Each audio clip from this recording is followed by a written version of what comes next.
सिद्धेभ्यः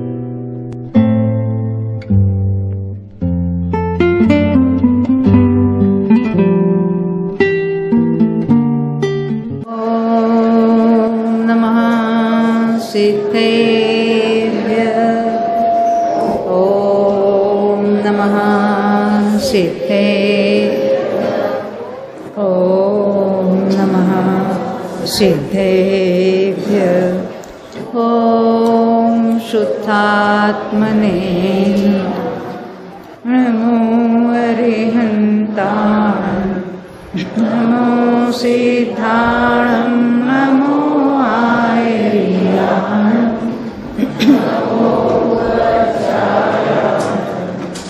नमो लोरे सर्वसाहु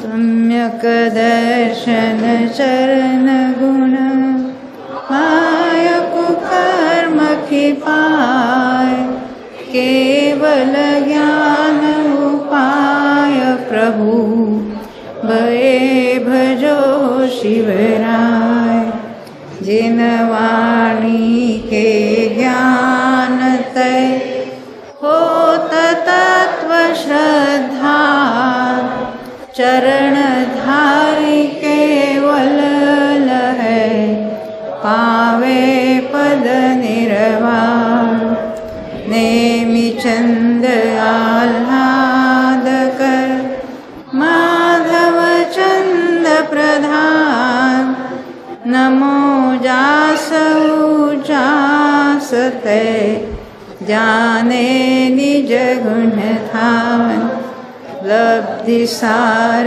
को पाय के करी के क्षपणा सार हो है प्रवचन सार सो समय सार अभिकार। जिनेंद्र भगवान के उपदेश में उनकी वाणी में हमें चारों ही अनुयोगों का उपदेश प्राप्त हुआ है। उसमें से कर्णानुयोग के कुछ बिंदुओं पर हम यहाँ चर्चा कर रहे हैं।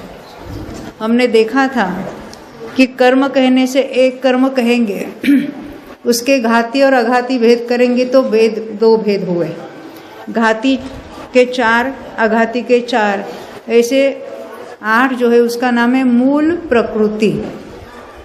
और वो मूल प्रकृति के प्रत्येक के अपने अपने अलग अलग भेद है, उनको कहेंगे उत्तर प्रकृति। प्रकृति स्वभाव को कहते हैं, क्योंकि बहुत गर्म मिजाज का है, गर्म प्रकृति है, ये कहने की पद्धति है। वैसे प्रत्येक कर्म की अपनी अपनी जो कुछ शक्ति ने फलदान की, फल देता ये कहने की बात है। तो वहाँ उसके उदय में कैसा निमित्त बनता है, तो वो कहेंगे कर्म ने फल दिया। ये निमित्त की भाषा है, कर्णानुयोग की भाषा है। कहेंगे जीव ने कर्म को उपशमाया, जीव ने कर्म को बांधा, जीव ने ऐसा किया। पर हमें मालूम है, द्रव्यानुयोग का हमें अभ्यास है और हमें ये सिद्धांत पता है कि एक द्रव्य दूसरे द्रव्य का कुछ भी नहीं कर सकता। बोल सकते हैं, निमित्त से कथन हो सकता है, कथन ही होती है, निमित्त से कार्य होता है उपादान से, और हमेशा निमित्त को ही पहला नाम लिया जाता है। कर्णानुयोग में तो यही पद्धति है। परंतु भ्रमणा क्या होती है, अरे वो उदय आया ना इसलिए हमको ये भाव हुआ ऐसा लगता है, क्योंकि कथन पद्धति का अर्थ मालूम नहीं है। हर एक अनुयोग की कथन पद्धति अलग अलग होती है, तो उसको कैसा समझना, ये एक ही समय में जो बातें हैं, जिस समय में कार्य हुआ उसी समय में कार्य विद्यमान है, निमित्त। तो निमित्त पहले आया इसलिए कार्य हुआ, पर निमित्त कैसे किसको है कथन होने के बाद कहेंगे, होने के पहले भी कथन करेंगे, परंतु जिस समय कार्य हुआ उसी समय निमित्त है कि नहीं, कार्य हुआ उसके कारण भी उसी समय में विद्यमान है। तो निमित्त के कारण कार्य हुआ, ये कहाँ से आई बात, कथन ऐसा होगा और स्पेशली कर्णानुयोग में ऐसा ही कथन होगा। पर उसमें भ्रमणा नहीं होने देना कि क्या करे, उसका उदय आया, इसे तीव्र उदय आया ना इसलिए राग द्वेष करने पड़े, ऐसा नहीं। दोनों एट ए टाइम चल रही है। जीव तीव्र क्रोध करता है तो हम कहेंगे तीव्र उदय है, वो जीव के परिणामों को बताने वाला है। वो उदय तीव्र हुआ इसलिए जीव ने तीव्र क्रोध किया, ऐसा बिल्कुल नहीं है। और वो उदय हो रहा है क्यों कह रहे, यहाँ जीव कर रहा है परिणाम तो कहेंगे उदय हो रहा है। चतुरेंद्रिय पर्यंत के तो उदयानुसारी है ना, उदयासुनासर है ने, ये तो हम कहे कथन पद्धति। वो भी स्वयं परिणमित हो रहे हैं कि कर्म उनको परिणमित करा रहे हैं? वो भी स्वयं परिणमित हो रहे हैं। फिर आरोप क्या कहेंगे, कर्म के उदय के कारण ये हो रहा है। कथन पद्धति वो करणान योग की ऐसी ही शैली है, यानी वो चतुरेंद्रिय तक पराधीनता से परिणमित हो रहे ऐसा नहीं है, स्वयं अपनी योग्यता से परिणमित हो रहे हैं। भले एक इंद्रिय भी क्यों ना हो, निगोद का भी जीव क्यों ना हो, तो कर्म के कारण अभी निगोद मरकर मनुष्य में आता है। क्यों आता है? मनुष्य मरकर निगोद में जाएगा, क्यों जाएगा? अपने परिणामों के कारण वैसे कर्म बंद हो गए, वहां चले जाएगा। और निगोद मरकर मनुष्य में आता है तो क्या होता है? लोग पूछते हैं निगोद जीव शुभ भाव कैसे करता होगा। किसी को ऐसा नहीं प्रश्न पड़ता कि अशुभ भाव कैसे करता होगा, क्योंकि हमने किसी क्रिया में भावों को समझा है। भाव बात अलग है, क्रिया बात अलग है। कहाँ गए हमारे पंडित जी? क्रिया परिणाम और वो क्या अभिप्राय है ना, तो कहते कि ये बातें अलग अलग है। वो सहज रूप से संक्लेश विशुद्ध परिणाम होते हैं, और कौन सी पर्याय वाला जीव कौन सी प्रकृतियां बांध सकता है, उसके अनुसार कौन सी गति में जा सकता है, उसके सारे नियम। अग्नि का एक, वायु का एक, मनुष्य गति नहीं बांधता है, मरकर मनुष्य हो नहीं सकता। बाकी अन्य एक इंद्रिय जो हो सकते हैं। तो अभी हम केवल प्रकृतियों के नाम देखेंगे, उनके साथ हमें जरा परिचय हो जावे तो आगे के विषय सुनना समझना आसान हो जाएगा। तो हमने तो ज्ञानावरण की तो बात आसान है, दर्शनावरण है, वो कौन से मोहनीय है, अंतराय है, वेदनीय है, आयु है और गोत्र है, वो तो आसान है। नाम कर्म की बहुत सारी उनकी बड़ी फैमिली है, 93 प्रकृतियाँ। और कैसे याद करना हमने आपको बताया था। 14 तो पिंड प्रकृति है, यानी एक से अधिक का ग्रुप है, उसको हम पिंड प्रकृति कहेंगे।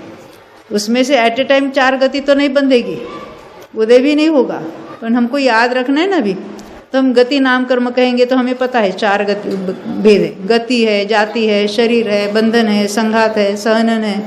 पहले संस्थान लिया, फिर अंगोपांग लिया, फिर सहनन लिया, और क्या बच गया? विहाय गति और गत्यानुपूर्वी। ये पिंड प्रकृतियाँ हुई। वो कितने हमने भेद देखे थे उसके बाद सिंगल याद रखना है। अगुरु लघु उपघात परघात उच्छ्वास, ये 4 हो गए। आतप उद्योत 2 हो गए। उसके बाद स्पर्शादि 4 कहो या 20 कहो, 20 क्योंकि 93 में हम 20 गिनेंगे। उसके बाद जोड़ी जोड़ी लेने, वो त्रसादि की 4 जोड़ी और स्थिरादि की 6 जोड़ी युगल। तीर्थंकर और निर्माण हो गए, 93 हो गए ना। कोई बची नहीं ना कहीं, अपनी कोई प्रकृति खोने नहीं गई है, जरा अपनी संभाल कर रखना उसकी। तो हम आगे बढ़ते हैं। अभी ये तो हमने उत्तर प्रकृतियों के नाम देखे, उसमें अभी शुभ प्रकृतियाँ अशुभ प्रकृतियाँ कौन सी होती है उसकी बात हमने देखी थी, यहाँ तक ख्याल में आई। अभी इसके बाद थोड़ी प्रकृतियों के जो अलग अलग अपेक्षाओं से उसका विभाजन कैसे कर सकते हैं उसकी बात देखेंगे। इसमें कुछ प्रकृतियाँ कितना के हिसाब करना है अभी हमको? 148 का कहो, 122 का कहो, एक ही बात है। 148 कहेंगे तो विस्तार से उसको हम लेंगे, स्पर्शादि के 20 लेंगे, और 122 करेंगे तो 4 में उसको ले लेंगे। बंधन और संघात को शरीर नाम कर्म में इंक्लूड करेंगे। इस तरह से हमको हिसाब लगाना है। तो हमने आपको ये पेज नंबर निकालना है। बंध योग्य प्रकृतियाँ 7 नंबर का चार्ट है ना, उसको भी निकालिए आप। पुस्तक में बाद में बताएंगे आपको। आप चार्ट निकालिए और बोर्ड पर भी देख सकते हैं आप चार्ट में। देखो अभी पुस्तक अभी मत निकालो, अब चार्ट देखो यहाँ पर। बंध योग्य प्रकृतियाँ 120। दोपहर में हमने हिसाब लगाया था, 148 में से 26 ही कम किए थे। तो प्रकृतियाँ कितनी गिनी थी हमने? 122। तो यहाँ और कौन सी 2 कम हो गई? दर्शन होने की 2। क्यों? वो बंधने वाली नहीं है। वो कब तैयार होगी? जब सम्यक तो होगा तो मिथ्यात्व में से उसका अनुभाग घटकर अन्य दो प्रकृतियां तैयार होगी। इसलिए बंध योग्य प्रकृतियां कितनी है? तो 120 है। अभी 120 का हमको हिसाब करना है। तो इसमें ज्ञानावरण की 5 है, दर्शनावरण की 9 है, मोहनीय की 26 है, अंतराय की 5 है, वेदनीय की 2 है, और फिर आयु 4 आयु में से कोई बंधेगी, और नाम कर्म की हमने अभी जो गिनाई थी 67, और गोत्र की 2 है। अभी इसमें से कुछ प्रकृतियां हैं, उसको कहेंगे ध्रुवबंधी प्रकृतियां। क्या कहेंगे? ध्रुवबंधी का ऐसा अर्थ है वो हर समय बंध ही रही है। कब तक ऐसी बनती रहेगी? जब तक अपनी बंध विच्छित्ति नहीं होती है तब तक। ये बंध विच्छित्ति क्या बला है?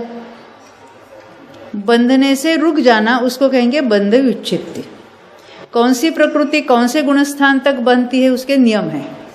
जैसे अनंतानुबंधी क्रोध मान माया लोभ, ये प्रकृतियां कौन से गुणस्थान तक बनती है?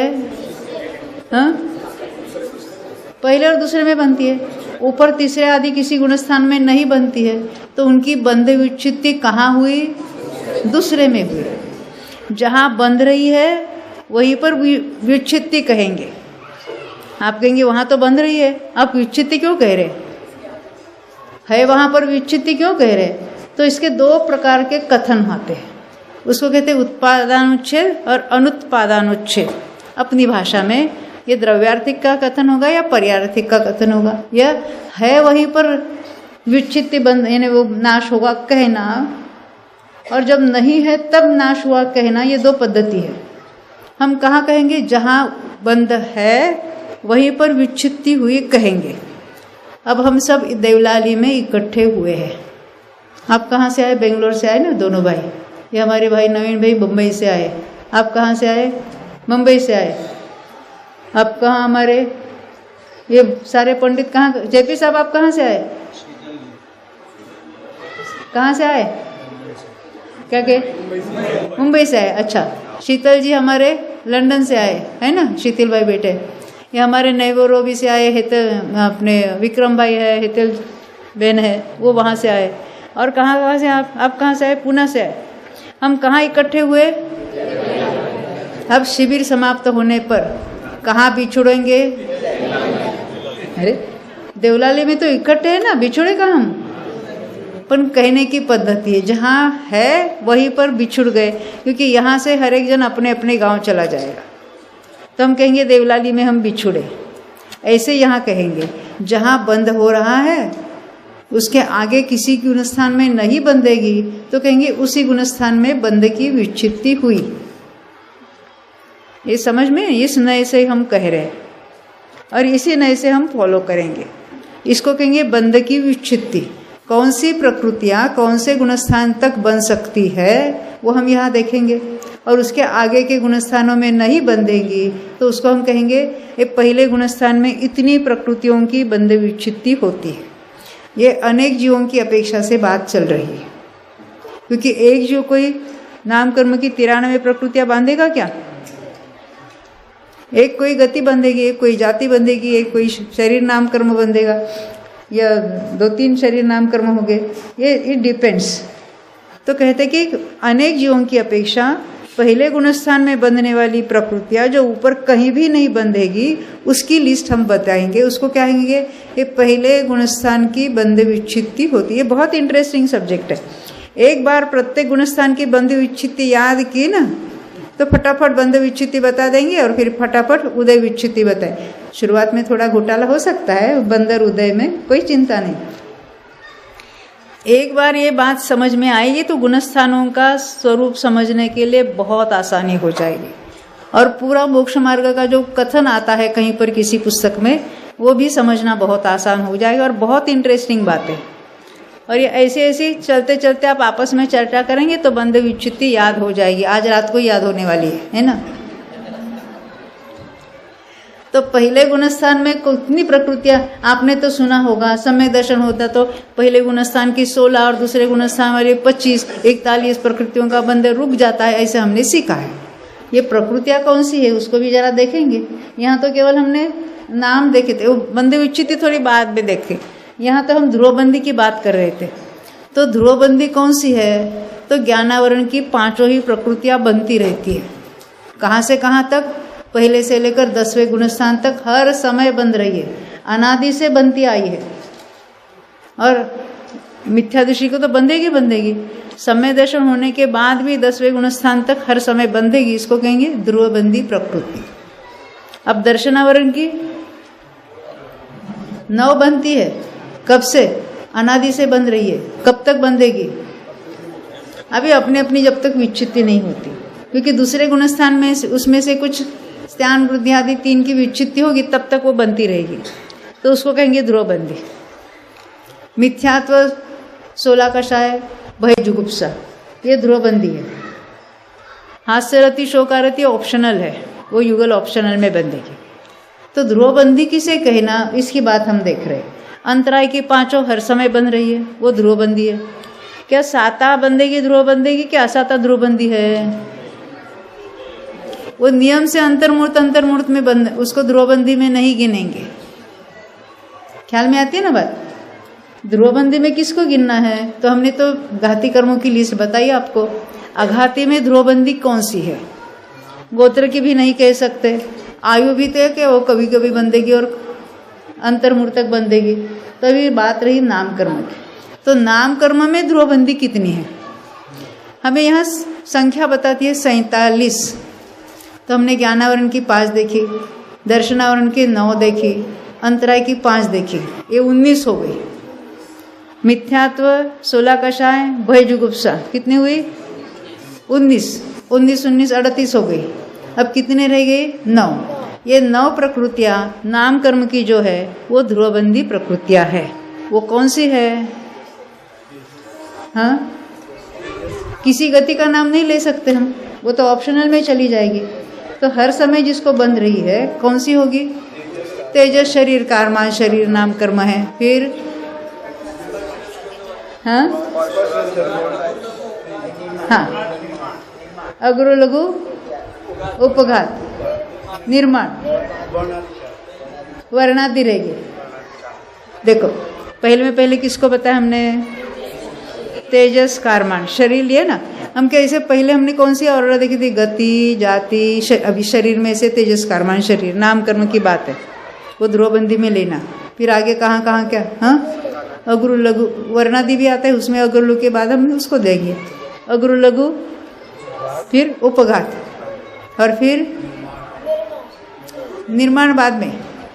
अग्रु लघु उपघात, और उसके बाद वर्णादि 4 और निर्माण। कितनी हुई? तेजस हमें पहले बताई थी, तेजस का 9 हो गई ना। फिर से सुनो, तेजस कारमान, उच्छ्वास नहीं। उच्छ्वास नाम कर्म कब बंधेगा? जब पर्याप्त नाम कर्म बंध रहा है तो उसके साथ उच्छ्वास होगा, क्योंकि जो लब्धि अपर्याप्त है उनकी एक भी पर्याप्ति पूरी नहीं होने वाली, तो उनको उच्छ्वास का उदय ही नहीं होगा, उनको आतप उद्योत का उदय भी नहीं हो सकता है, अनेक प्रकृतियों का उदय नहीं हो सकता। तो उसके साथ बंधने वाली सारी ऑप्शनल में चली जाएगी, अध्रुवबंदी में गिनेंगे। ध्रुवबंदी आपको याद रखना है। ज्ञानावरण की 5, दर्शनावरण के 9, अंतराय की 5 हो गई 19, और मोहनी की भी 19। मिथ्यात्व, 16 कषाय, भय जुगुप्सा, 19 और 19 38, और नाम कर्म की है 9। तेजस शरीर, कारमान शरीर, अग्र लघु, उपघात, वर्ण, रस, गंध, स्पर्श और निर्माण। ये 47 प्रक्रिया। 47 आंकड़े का कुछ महत्व होगा। ये जैसे जो हम कहेंगे घाती कर्म भी 47 है, ये ध्रुवबंदी भी 47 है, वो 47 शक्तियाँ भी है, 47 नय भी है, वो 47वीं गाथा है ना वो। हाँ बहुत सारी चीज़ें होती है 47। अभी हमने ध्रुवबंदी देखी। जो ध्रुवबंदी नहीं है उनको क्या कहेंगे? अध्रुवबंदी, है ना। ये ध्रुवबंदी छोड़कर बाकी जो है उनको कहेंगे हम अध्रुवबंदी। अब अध्रुवबंदी में भी दो भेद करेंगे। कौन से? जो प्रतिपक्ष वाली नहीं है, ऐसे बंदेगी तो बंदेगी, नहीं तो बंदेगी, उसको कहेंगे अप्रतिपक्ष वाली 11। और सप्रतिपक्ष आइदर और बंदेगी। जैसे 4 गतियाँ है उसको क्या कहेंगे? सप्रतिपक्ष वाली। 5 जातियाँ उसको क्या कहेंगे? सप्रतिपक्ष वाली। पर अप्रतिपक्ष वाली कौन सी होती है? तो कहते 4 आयु। उनका कोई प्रतिपक्ष नहीं, जो आयु बनती है वही बंदेगी। जैसे साता या असाता बनती रहती है अल्टरनेटली, उसको सप्रतिपक्ष कहेंगे हम। उच्च गोत्र नीच गोत्र को हम सप्रतिपक्ष कहेंगे। परंतु यहाँ हम ऐसी प्रकृतियाँ लेते हैं, वो बंदेगी तो बंदेगी, नहीं तो नहीं भी बंदेगी, क्योंकि आयु तो कभी कभी बनती है, और जब बनती है तो अंतर्मूर्त तक बनती है। और ऐसा नहीं कि अंतर्मूर्त में एक अंतर्मूर्त के लिए देवायु बंदी, फिर दूसरे अंतर्मूर्त के लिए नरक, ऐसा नहीं होता। हमने ये भी बात बताई कि 8 अवसर आते हैं आयु बंद के, जिसको अपकर्ष काल कहते हैं। तो कभी मनुष्य आयु बंदी और कभी देवायु बंदी, ऐसा होता है। पहली बार जो आयु बंदी वही आयु दूसरी बार, तीसरी बार, अर्थात 8वें बार भी बंदेगी। किसी ने प्रश्न पूछा है तो पहले 7 बार बंदे, उसका क्या प्रयोजन रहा? बिल्कुल सारे परमाणु इकट्ठे होकर वो पूरा डगला लेकर जीव परभव में जाता है। सारे वो परमाणु इकट्ठे, उनके निषेक रचना होती है, और सबकी मिलकर जितनी स्थिति जो मैक्सिमम है वही स्थिति कहलाएगी। उसी में सारे वो परमाणु डिस्ट्रीब्यूट होके और उतनी आयु उसको आगामी भव की कहलाएगी। तो उसको भी अप्रतिपक्ष में गिना। कौन से? 4 आयु। और आहार द्विक, वो प्रतिपक्ष वाली नहीं है, किसी के बंदेगी नहीं भी बंदेगी। और कौन सी होती है? तीर्थंकर। ये कितनी हो गई? 7। ये अप्रतिपक्ष वाली में भी हमने 11 में से 7 अलग निकाले। ये बंदेगी तो अंतर्मूर्त तो नियम से बंदेगी। आयु एक समय में बंदी और रुक गई, ऐसा कभी नहीं होगा। तीर्थंकर प्रकृति 2-4 समय बंदेगी और रुक गई, ऐसा नहीं हुआ। अंतर्मूर्त तो बंदेगी। इनको निरंतर बंदी भी कहा है शास्त्र में। ध्रुवबंदी बात अलग है, निरंतर बंदी बात अलग है। और कौन सी ये कौन से देखे हमने? आहार, वो भी अंतर्मूर्त तक बंदेगी। हाँ, क्या है? क्या कह रहे? वर्णादि इतना ही सुनाई दिया। ध्रुवबंदी क्यों है? क्योंकि वो तो हर समय बंद रही है।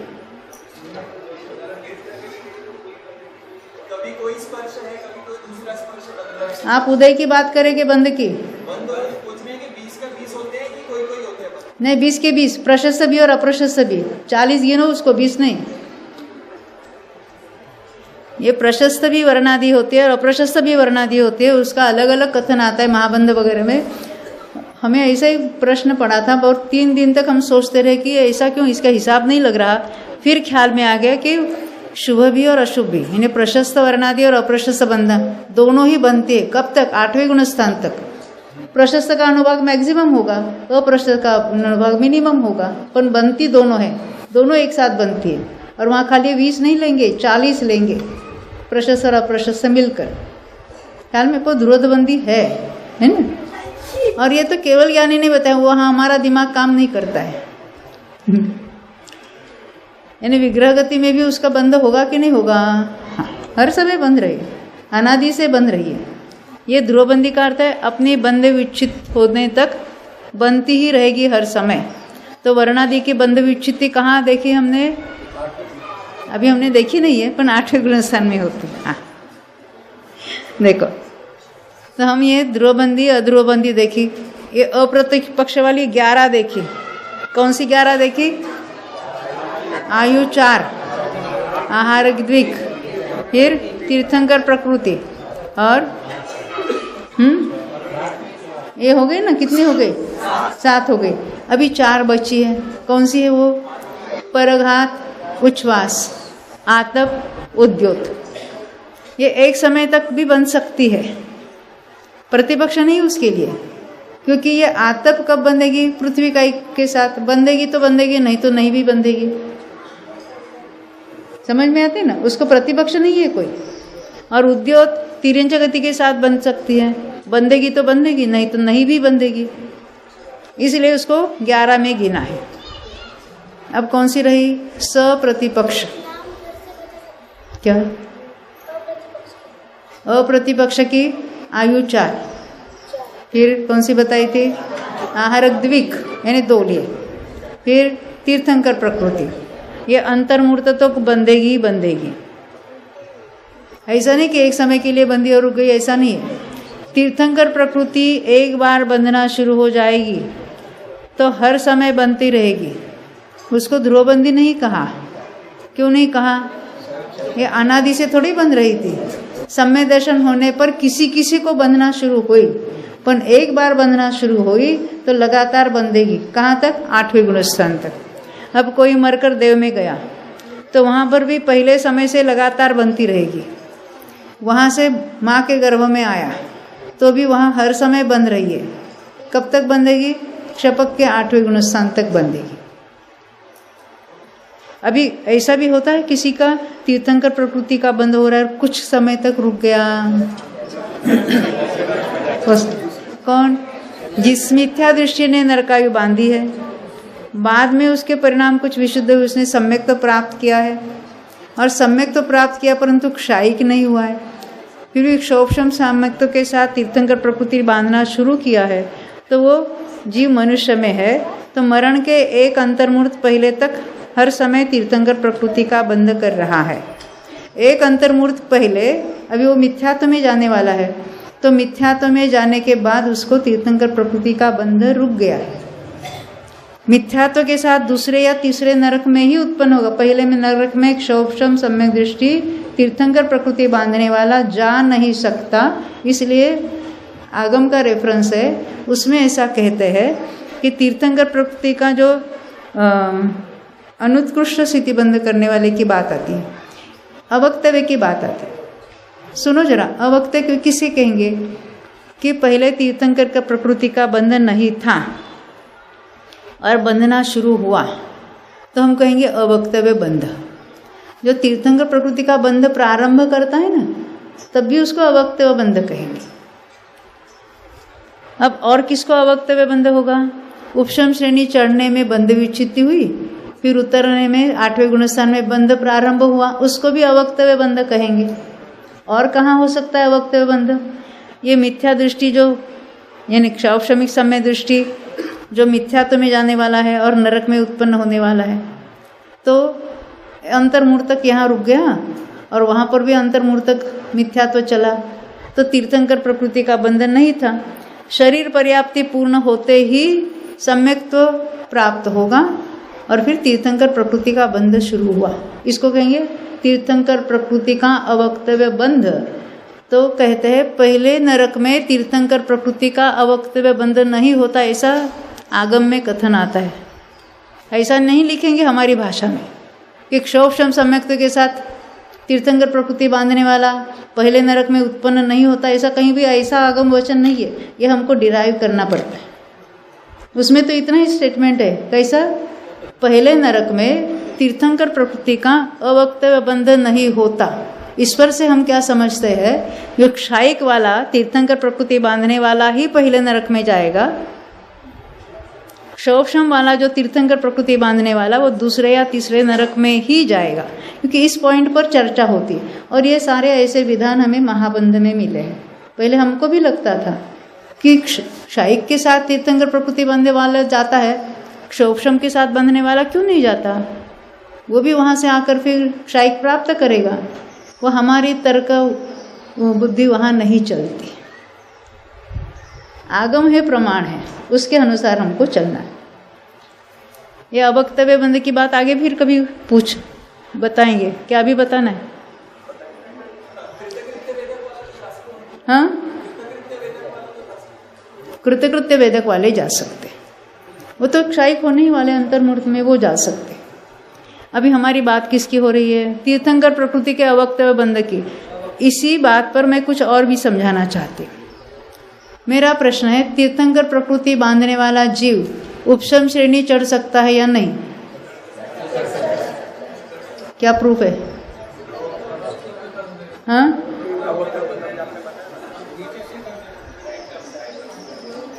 वो है, पर वो सबको होता है। अपने अवक्तव्य बंध है, पर तो मैंने आपको बताया। हाँ, तो जब पहली बार बांधना शुरू किया तब अवक्तव्य है। देखो, हाँ, नहीं, ऐसा नहीं है। अवक्तव्य ने बंध नहीं था और शुरू हुआ, उसको कहेंगे अवक्तव्य बंध। ये कब हो सकता है? पहली बार तीर्थंकर प्रकृति बांधना शुरू की तब अवक्तव्य बंध हुआ। अब दूसरी बार अवक्तव्य कब होगा? जब बंधना रुक गई और फिर बंधेगी तब। तो उसमें ऐसा आता है कि तीर्थंकर प्रकृति के अवक्तव्य बंध का उत्कृष्ट अंतर कितना होता है, ऐसे स्टेटमेंट है, बाकी कुछ नहीं बताया। उपशम श्रेणी चढ़ता है कि नहीं चढ़ता है इस भाषा में नहीं कथन है। कैसे कथन है? तीर्थंकर प्रकृति के अवक्तव्य बंध का उत्कृष्ट अंतर, यानी 2 बार अवक्तव्य बंध होना चाहिए, और उसमें उत्कृष्ट अंतर कितना हो सकता है? हाँ, आप कहेंगे 33 सागर, कुछ अधिक। कैसे होगा? पहली बार अवक्तव्य हुआ जब किसी ने तीर्थंकर प्रकृति का बंध शुरू किया, मनुष्य ने शुरू किया। अब यहाँ से तीर्थंकर प्रकृति का बंध रुका नहीं, 8वें गुणसन के पहले मरकर देव में गया, वहाँ लगातार बांध रहा है। 33 सागर के देव में गया, तीर्थंकर प्रकृति लगातार बांध रहा है। फिर वहाँ से मनुष्य में आया, संयम धारण किया।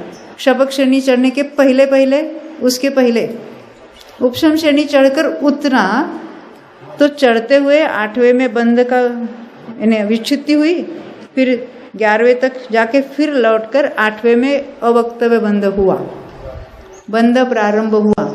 तो 2 अवक्तव्य के बीच में कितना अंतर गया? तो साधिक 33 सागर। इससे सिद्ध होता है कि तीर्थंकर होने वाला जीव उसी भव में उपशम श्रेणी चढ़ सकता है, क्योंकि इसका निषेध करने वाले कथन हमने बहुत जगह देखे। अब वापस समझाएंगे आपको। अवक्तव्य बंध किसको कहेंगे? जैसे हम तीर्थंकर की बात छोड़ो, ज्ञानावरण प्रकृति का अवक्तव्य बंध किसको होगा? कोई बताएंगे? ज्ञानावरण अनादि से बंध रही है, वो बंध रुक गया और फिर शुरू हुआ, कब होगा? उपशम श्रेणी चढ़ा, कहाँ तक बंध था?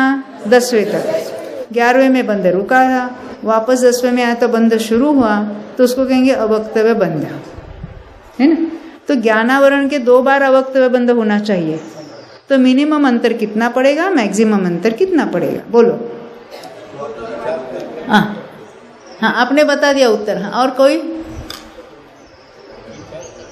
उन्होंने उत्तर बता दिया। मिनिमम अंतर 2 बार उपशम श्रेणी चढ़ के उतरना चाहिए। तो 2 बार कैसे उपशम श्रेणी चढ़ के उतरेगा? 1 बार चढ़ के उतरा, मान लेते द्वितीयोपशम के साथ, तो उसी द्वितीयोपशम के साथ दोबारा श्रेणी चढ़ेगा कि नहीं उपशम? नहीं, उसको फिर बीच में शोपशम सम्यक्त होगा, फिर वो द्वितीयोपशम करेगा या क्षायिक करेगा, और फिर उपशम श्रेणी चढ़ेगा और फिर उतरेगा। तो ये मिनिमम अंतर कितना हुआ? ये सब अंतर मुहूर्त में हो जाता है। मैक्सिमम अंतर आपको बताना है। पहली बार जब सम्यक तो संयम धारण किया था तो श्रेणी चढ़ के उतरा था, तो 1 बार अवक्तव्य बंध हुआ था। अर्धपुद्गल परावर्तन काल तक मिथ्यात्व में या बीच बीच में सम्यक तो हुआ, पर श्रेणी चढ़ाई नहीं है, तो उसके अवक्तव्य बंध हुआ ही नहीं है। अंतिम भव में शपक श्रेणी चढ़ने के पहले उपशम श्रेणी चढ़ के उतरा, तो अवक्तव्य बंध दोबारा हुआ। ये तो समझ में आती है। तो तीर्थंकर प्रकृति के बारे में इतना अर्धपुद्गल परावर्तन का अंतर पड़ेगा कि नहीं पड़ेगा, ये मेरा प्रश्न है। एक बार तीर्थंकर प्रकृति कोई बांधता है तो उसके कितने भव हो गए? ये वो वर्तमान का मनुष्य, या तो देव या नरक का भविष्य, और तीसरे भव में वो नियम से तीर्थंकर होकर ही मोक्ष चला जाएगा। भोग भूमि में नहीं जाएगा तीर्थंकर प्रकृति बांधने वाला। क्षायिक वाला जा सकता है भोग भूमि में, तीर्थंकर प्रकृति बांधने वाला, तीर्थंकर तो ये तिर्यंश तो बांधते ही नहीं है, परंतु भोग भूमि का मनुष्य भी नहीं बांधता है। क्यों? वो तो मिथ्या दृष्टि वहाँ की आयु बांधते हैं, वहाँ चले जाते हैं। ये ऐसे कोई स्टेटमेंट आते हैं ना, उसके द्वारा ये काल और अंतर और ऐसे अलग बातें, उसके द्वारा ये हम सारी बातें डिराइव करते हैं। उसमें हमें चाहिए उस भाषा में उस जिसको अर्थ है शब्दों में वो वहाँ नहीं लिखा हुआ होता है, तो उसके अवक्तव्य बंध क्या होता है मालूम नहीं है, तो ये हम कैसे डिराइव करेंगे? कैसे हो सकते हैं? यहाँ विवक्षा हो ही नहीं सकती अलग। हाँ हाँ, ना ना ना ना, उसमें कोई दूसरा विकल्प ही नहीं। हाँ बोलिए। अवक्तव्य ने उसका शादी बंध है, इन शादी ने कैसा बीच में बंध रुका है और फिर शुरू हुआ है, उसको कहेंगे अवक्तव्य बंध। अब ये क्या है, स्थिति बंध में, अनुभाग बंध में और अन्य अन्य बंधों में ये बातें घटित हुई। महाबंध के 2-3 पुस्तकों में ये अवक्तव्य बंध की बात है। उसमें एक ऐसा होता है, भुजाकार होता है, अल्पतर होता है और अवस्थित यानी उतना का उतना होता है, अवक्तव्य होता है यानी बंध रुका है और फिर शुरू हुआ, उसको कहेंगे अवक्तव्य बंध। ये उसकी टर्मिनोलॉजी। अवक्तव्य में यानी वो बता नहीं सकता, ऐसा कुछ नहीं, ऐसा कुछ नहीं है, वो उसका अर्थ नहीं है। एक ही शब्द के अनेक अर्थ होते हैं, अलग अलग जगह उसके अलग अलग मीनिंग अर्थ होते हैं। हम आपको कुछ कुछ शब्दों से परिचय करा रहे हैं। भुजागार ने पहले थोड़ा बंध था, स्थिति का अधिक बंध हुआ तो कहेंगे भुजागार। पहले अधिक बंध था, कम हुआ, कहेंगे अल्पतर। जितना था उतना दूसरे समय बंधेगा, हम कहेंगे अवस्थित। और बंध नहीं होता था और होने लगा तो कहेंगे अवक्तव्य बंध। ये ऐसा अनुभाग में भी होगा, स्थिति में भी होगा, अन्य अन्य प्रकृति में भी होगा। अब अपना विषय क्या चल रहा था? हिसाब चल रहा था प्रकृतियों की, है ना। 120 का हिसाब हो रहा था। ध्रुवबंदी कितनी देखी? 47। वो याद है ना कौन सी? हाँ, उसमें ज्ञानावरण की, दर्शनावरण की, मोहनी की देखी हमने, अंतराय की देखी और नाम कर्म की देखी 9। फिर हमने अध्रुवबंदी में 2 ग्रुप किए। कौन से? अप्रतिपक्ष वाली, सप्रतिपक्ष वाली। अप्रतिपक्ष वाली 11 देखी, उसमें भी 7 का ग्रुप अलग, 4 का ग्रुप अलग, क्योंकि जो 7 है वो तो अंतर्मूर्त तक मिनिमम बंधेगी। आयु एक समय में बंधी और रुक गई ऐसा कभी नहीं होगा। तो 4 आयु, आहार द्विक, तीर्थंकर प्रकृति। और जो 4 कौन सी है? परघात, उच्छ्वास, आतप, उद्योत। ये हो सकता है बंधेगी तो बंधेगी, नहीं तो नहीं बंधेगी। उसमें अंतर्मूर्त तक बंधने का नियम नहीं है। एक समय के लिए बंधी और नहीं भी बंधी, ऐसा हो सकता है। ये बात देखिए हमने। फिर सप्रतिपक्ष वाली में देखा। सप्रतिपक्ष तो समझना कैसे, सप्रतिपक्ष वाले में क्या क्या होते हैं, कितने हैं वो? 62 है। अब 62 में कौन कौन सी है? हमने ज्ञानावरण देखा, दर्शनावरण देखा, मोहनी की कुछ छोड़ी थी, है ना। कौन सी छोड़ी थी? 19 तो ली थी, तो कितनी नहीं ली थी? बंधने वाली कितनी होती है? 26। 7 नहीं ली। कौन सी 7 नहीं ली? हास्यरति या अरतिशो, यानी एक युगल यानी 2 प्रकृति, यानी 2 यानी 2 4। और 3 वेदों में से एट ए टाइम एक वेद का बंध होता है।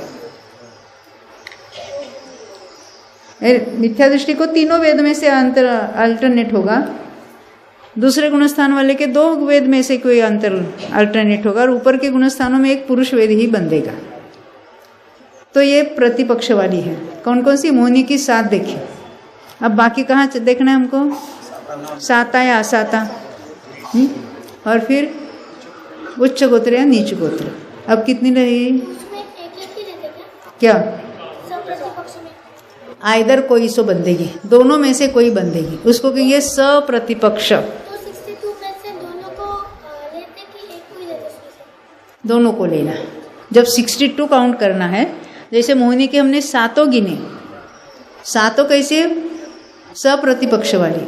और उसमें से बंधेगी कितनी? एक वेद और एक युगल, 3 ऑप्शनली बंधेगी। बाकी हमने 19 देखी थी, वो ध्रुवबंदी है, यानी मोहनी की एट ए टाइम कितनी बंधेगी मिथ्या दृष्टि को? 22। बहुत अच्छा, 22, क्योंकि 19 तो निश्चित रूप से बंधेगी, वो ध्रुवबंदी है। और ऑप्शनल में से तीनों वेद तो नहीं बंधेगी एट ए टाइम, एक वेद और एक युगल। इतनी बात समझ में? अब हम नाम कर्म की देखना है, क्योंकि हमने जो इजी है वो पहले बता दिए। वेदनी के 2 आइदर कोई बंधेगी, साता या असाता, और गोत्र में से आइदर बंधेगी। अब नाम कर्म में से देखना है कौन कौन सी बन सकती है। कितना है वो? 51, 20, 51। मेरे पास भी कुछ लिखा हुआ नहीं है वो। हाँ, मुझे भी ज़रा सोच समझ कर आपको बताना पड़ेगा, कहीं भूल ना कर जाओ, है ना। तो गति 4 में से आप हिसाब लगाना, जाति 5 में से, या आपके सामने वो 18 नंबर के नाम रखो तो उसमें सप्रतिपक्ष अप्रतिपक्ष आपको समझना आसान होगा। देखो 4 गति में से कोई एक गति बंधेगी, 5 जाति में से कोई एक बंधेगी। अब शरीर नाम कर्म है तो शरीर नाम कर्म, उसमें हमने आहारक को कहाँ बिठाया था? अप्रतिपक्ष। और तेजस कारमान को कहाँ बिठाया? ध्रुवबंदी में। कितने रहे? कौन से? वैक्रिक, औदारिक शरीर या वैक्रिक शरीर। और अंगोपांग में ऐसा लेना, औदारिक अंगोपांग या वैक्रिक अंगोपांग। समझ में आती ना कैसे विचार करना है? याद करने की कोई बात नहीं, अभी हमारे सामने है ना, लिस्ट है ना आपके सामने, तो उसको हमको डिराइव करना है। तो 4 गति में से नहीं, 4 गति क्या हो गई? सप्रतिपक्ष। 5 जाति क्या हुई? सप्रतिपक्ष। शरीर में से 2 ही शरीर लेना, कौन से? औदारिक और वैक्रिक। देखो रटना नहीं है, समझना है। समझेंगे तो सहज रूप से याद हो जाएगा। फिर वो बंधन संगत हमने उसमें ही ले लिया है। हाँ, संस्थान 6 में से कोई एक संस्थान बंधेगा, सब एट ए टाइम तो नहीं बंधेगी, एक कोई बंधेगा ना, तो संस्थान 6 लिए। सहनन को भी 6 है, वो सप्रतिपक्ष में ले लेंगे। आप काउंट करना अंगोपांग कितने लेने, आहारक को छोड़कर 2 ही आ जाएंगे। हाँ, अभी जो स्पर्श रस गंध वर्ण जो है उसमें प्रशस्त है अप्रशस्त से दोनों ओर ले सकते हैं, तो उसमें हाँ वो ध्रुवबंदी में चले गए। बहुत अच्छा। गत्यानुपूर्वी गति के साथ लेना है, वो भी सप्रत्यक्ष। विहाय गति भी सप्रतिपक्ष है, आइदर है। अभी अगुरु लघु उपघात तो हमने लिया था ध्रुवबंदी में, परघात उच्छ्वास लिया था अप्रतिपक्ष वाले 11 में। हाँ? आतप उद्योग भी हमने वो 11 में लिया था। है? आगे अब देखो त्रसया स्थावर गिनना, दोनों सप्रतिपक्ष में दोनों को गिनना है। नहीं, अभी 4 जोड़ी है, कौन सी? त्रस स्थावर, बादर सूक्ष्म, पर्याप्त अपर्याप्त और प्रत्येक साधारण, ये 4 जोड़ी। और वो 6 जोड़ी कौन सी? स्थिर अस्थिर, शुभ अशुभ, सुभग दुर्भग, सुस्वर दुस्वर, आदेय अनादेय, यश कीर्ति अयश, वो 6 दूनी 12 वो हो गई। अब कौन सी रह गई? हाँ, अरे निर्माण तो हमने ध्रुवबंदी में ली थी, और तीर्थंकर को हमने अप्रतिपक्ष में लिया था। सबका हिसाब हो गया बराबर? 15 हो गए ना? काउंट की कहाँ? मोबाइल पर। अच्छा तो ये हमने सारा इतना हिसाब लगाया है ना। तो ये अभी हम नामों से परिचित हो गए। अभी हमको ये देखना है कि कौन से गुणस्थान में कौन सी कितनी प्रकृतियां बन सकती है, उसमें कितने की विच्छित्ति होगी। हमें कितनी बनती उसकी चर्चा ही नहीं करनी है। पहले गुणस्थान में कौन सी प्रकृतियां बनती ही नहीं, वो हमको देखना है। कोई हेल्प करेगा? हाँ बोलो एनी गुरे। हाँ, तीर्थंकर प्रकृति और आहारक द्विक, क्योंकि तीर्थंकर प्रकृति का बंध 4 से 8वें तक होता है।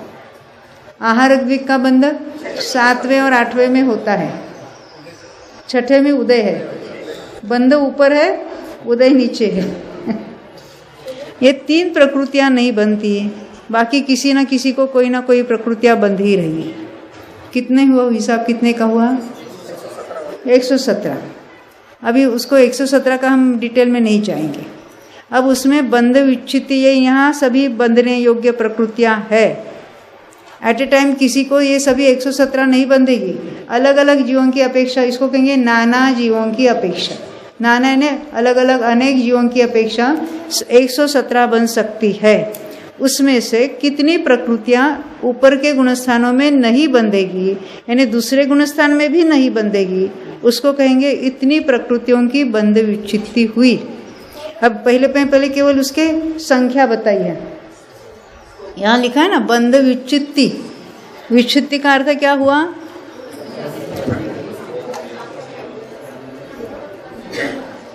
हाँ, विच्छित्ति का अर्थ क्या हुआ?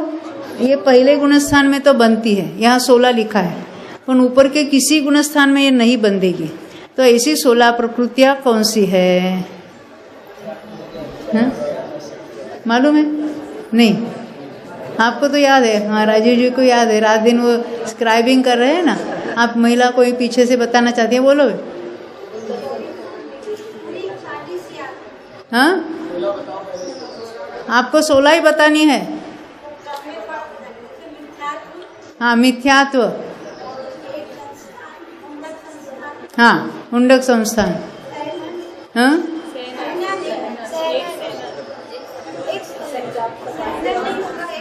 हाँ,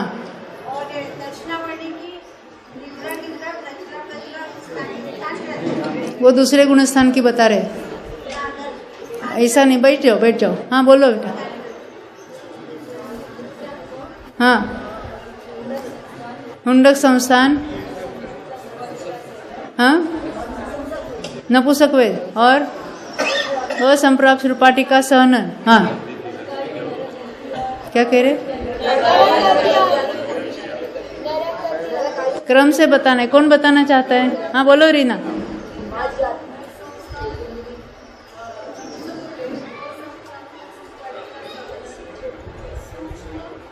पहले एकेंद्रीय स्थावर आता। हाँ,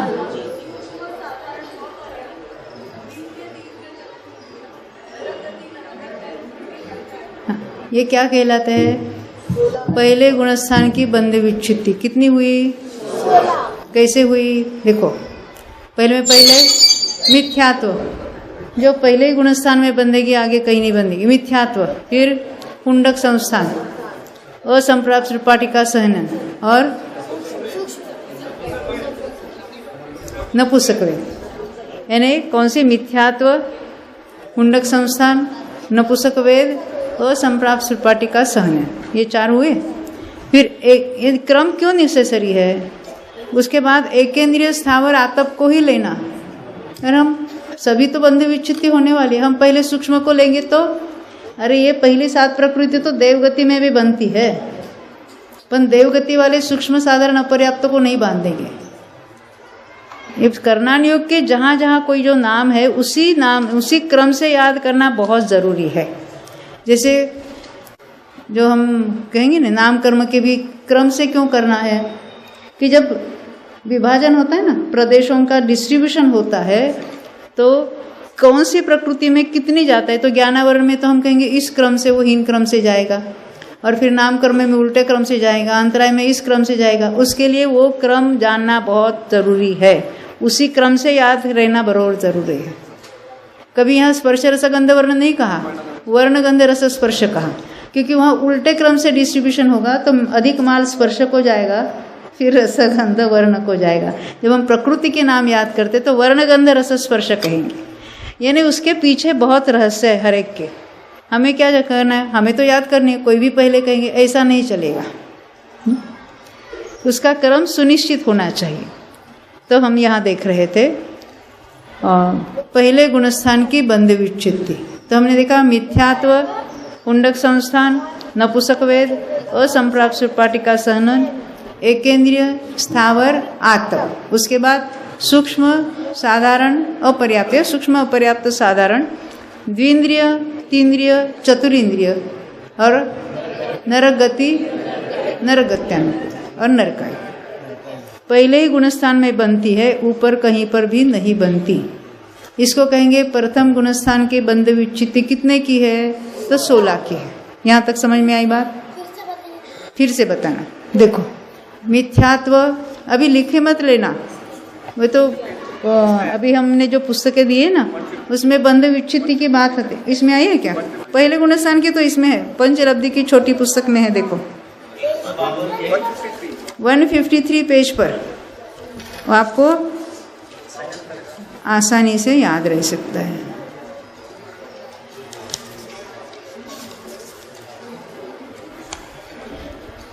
वन 56 निकालना पेज 53। हाँ हाँ हाँ हाँ, देखो 152 पर है। पहले गुण से मिथ्या तो संबंधी 16 प्रकृतियां है। कौन सी है देख लो। मिथ्या तो हुंडक संस्थान, नपुंसक वेद, असंभ्राप श्रीपाटिका, सनन, 4 याद हुए। फिर एकेंद्रिय, स्थावर, आतप, 3 हो गए। सूक्ष्म, अपर्याप्त, साधारण। फिर द्विंद्रिय, तीन्द्रिय, चतुरिंद्रिय। अब नरगति संबंधी, नरगति, नरगत्यानुपूर्वी, नरकाय। ये 16 प्रकृतियां मात्र पहले गुणस्थान वाले को ही बनती है, आगे किसी को भी नहीं बनती है। तो इनकी बंध विच्छित्ति कहाँ कहलाएंगे? पहले गुणस्थान। अभी यहाँ जो संख्या बताई ना, दूसरे गुणस्थान में कितने प्रकृतियों की बंध विच्छित्ति होती है? कहते 25। अभी 25 को कैसे याद रखेंगे? तो हमें मालूम है दूसरे गुणस्थान वाला कषाय पहले बता दो। अनंत अनुबंधी के 4 हो गए। हाँ, अभी यहीं पर 152 पेज पर यहाँ लिखा ना, अनंतानुबंधी संबंधी 25 प्रकृतियाँ कौन सी है? तो अनंतानुबंधी क्रोध, मान, माया, लोभ। उसके बाद स्त्यान, वृद्धि, आदि। आदि में स्त्यान, वृद्धि, निद्रा, निद्रा, प्रचला, प्रचला। ये बंध की विच्छित्ति हो रही, उदय की नहीं। उदय कहाँ तक चलेगा उसका? हाँ, 8वें तक नहीं, बोलो 6ठे तक। जो डीप जिसको कहें नींद, क्योंकि हम ऐसा कहते, जो सोने का जो सुख है यही भोग लो। देवों को ये 3 प्रकृतियों का उदय ही नहीं होता है, नरक में भी उदय नहीं होता है। और यहाँ हमको 6ठे गुणस्थान तक उदय है, वो हीन हीन होकर उदय में आएगा, है ना। और एकेंद्रियों के भी, ये एकेंद्रियों के भी उदय है, पर कैसे? अपर्याप्त अवस्था में किसी को उसका उदय नहीं, पर्याप्त होने पर उदय होता है। यानी जो गाढ़ी निद्रा कहते हैं ना, तो वहाँ पर नहीं मिलेगी। देवों में जाना चाहते हैं ना, इसलिए कहते यहीं पर सो लो।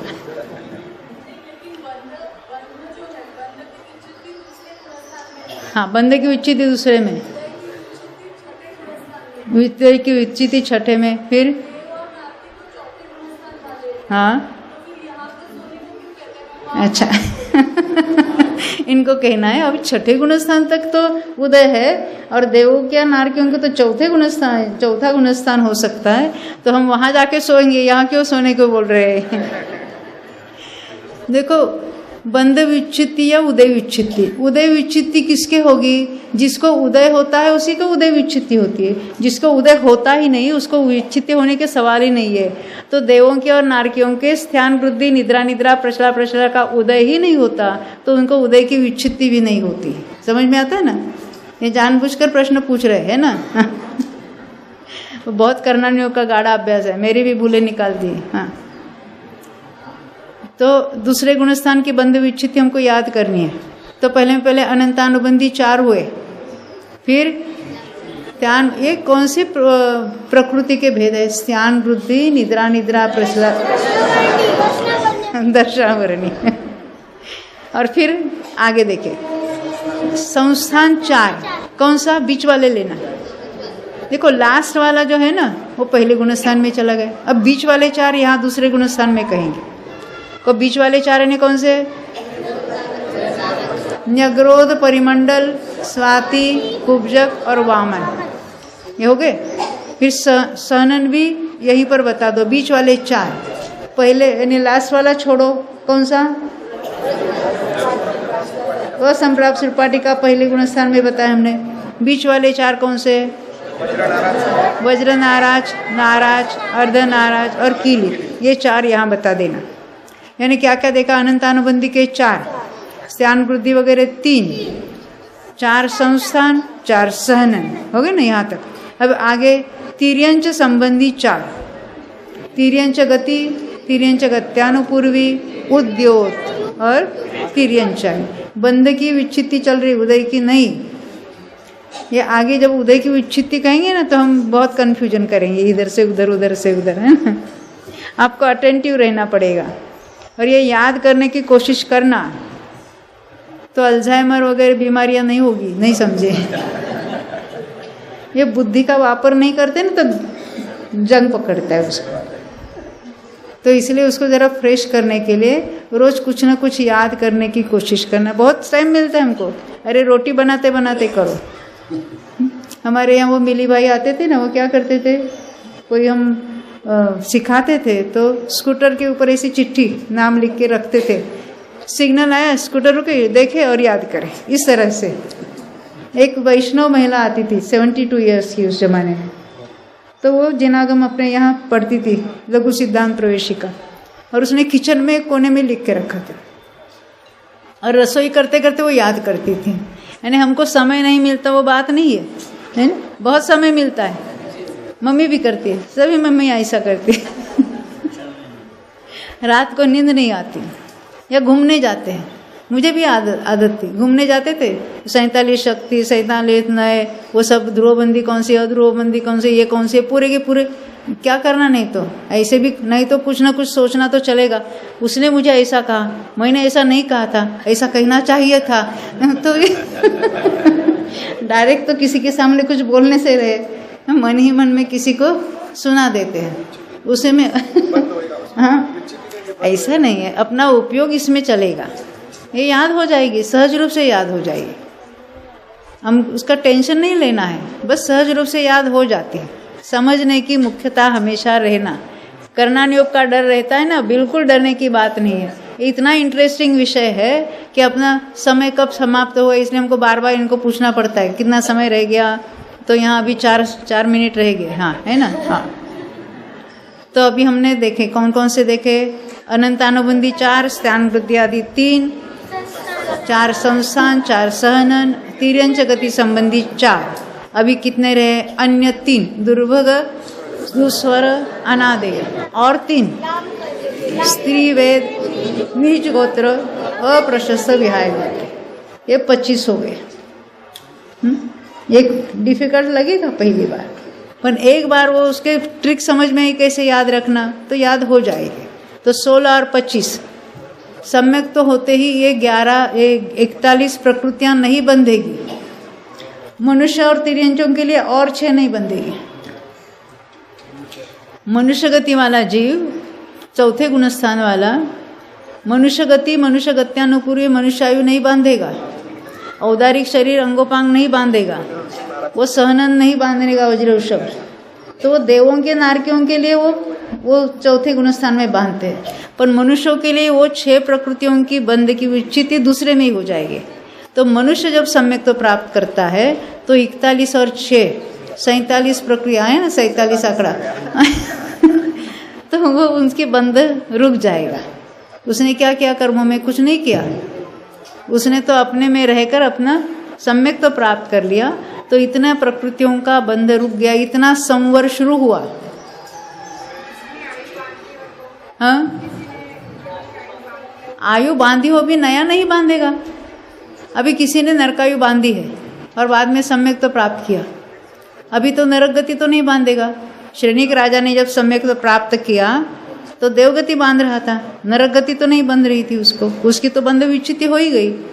अब आयु का दूसरा अवसर आएगा तो नरकायु बांधेगा क्या वो? अभी उसको वैसा अवसर ही नहीं आएगा, क्योंकि एक बार नरकायु बांधी है, सम्य दर्शन होने के बाद तो दोबारा नरक गति नरकायु वगैरह बांधने का कोई सवाल ही नहीं है। अभी हम यहाँ रुकते हैं, थोड़ी देर के बाद मिलेंगे फिर। तब तक जरा ध्रुव जो चर्चा करना। बोलो 24 भगवान जय।